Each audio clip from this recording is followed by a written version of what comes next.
AI progress this week looks less like bigger models and more like control over the hidden variables that actually govern capability, safety, and efficiency.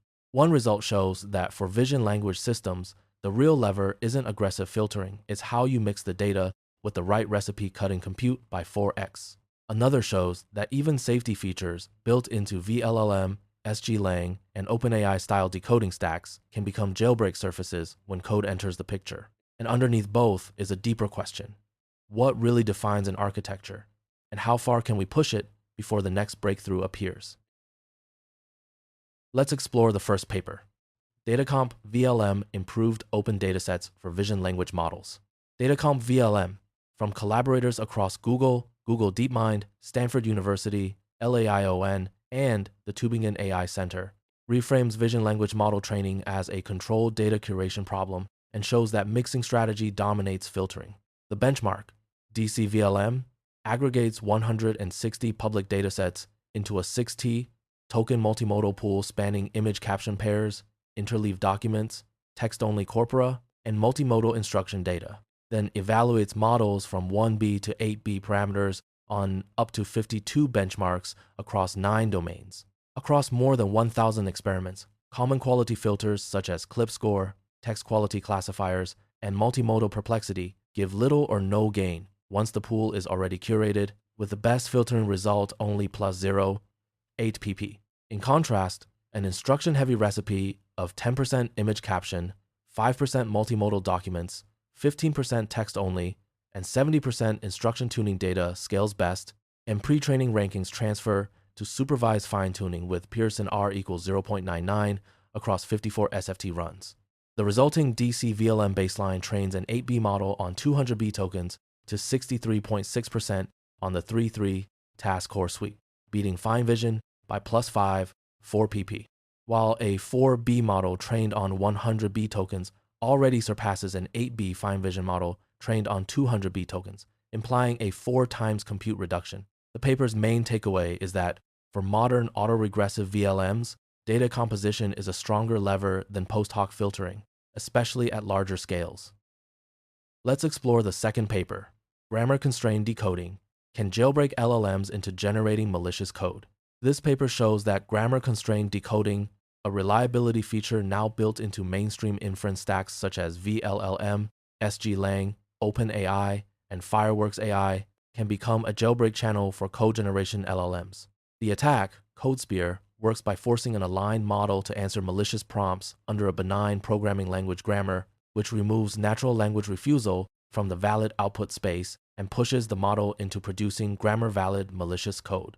Across 10 models, including GPT-5, GPT-5, Mini, GPT-OSS, 120B, Minimax, M2, 5, Minimax, M2, 7, Quen 2, 5, Coder, 7, B, Quen 2, 5, Coder, 3.2b, Quen 2.57b, Quen 2.532b, and LLama 3.8b.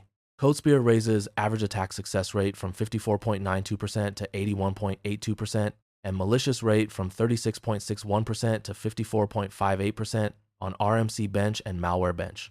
The defense, Code Shield, adapts DPO to the code modality by training on preference triples that rank natural language refusals above structurally diverse honeypot code and honeypot code above harmful code. On Quen 2.5 Coder, 7b, Quen 2.57b, and LLama 3.8b, CodeShield cuts average ASR under CodeSpear from 83.11% to 5.57% on Quen 2.5 Coder, 7b, and from 66.74% to 7.87% on Llama 3.8b, while preserving benign code utility on Human Evil and MBPP with only minor pass at 3 drops, such as 78% to 77% on MBPP. The key takeaway is that safety alignment confined to natural language is brittle when decoding is grammar restricted, and code modality alignment is required. Let's explore the third paper, on the architectural complexity of neural networks. Nicholas J. Cooper, Francois G. Meyer, Michael L. Roberts, Carlos Zapata-Caradala, Lijun Chen, and Dana Gurari present a combinatorial theory for neural networks that models architectures as rank, 5 hierarchical complexes built from elements, generalized tensors, mode maps, tensor operations, and full network diagrams. The key technical move is to represent tensor operations explicitly rather than hiding them behind high-level layer abstractions, which lets the authors define architectural complexity through 5 signatures: operation complexity, tensor complexity, arity complexity, order complexity, and coupling arity complexity. Using this framework, they analyze 8 canonical architectures over 40 years and show that major jumps, such as from ResNet to Transformer, align with the first appearance of higher arity operations. In their encoding, a single head self-attention block has COP3, CT7, C-alpha3, CO4, and CA2, while a residual block has COP3, CT6, C-alpha2, CO6, and CA2.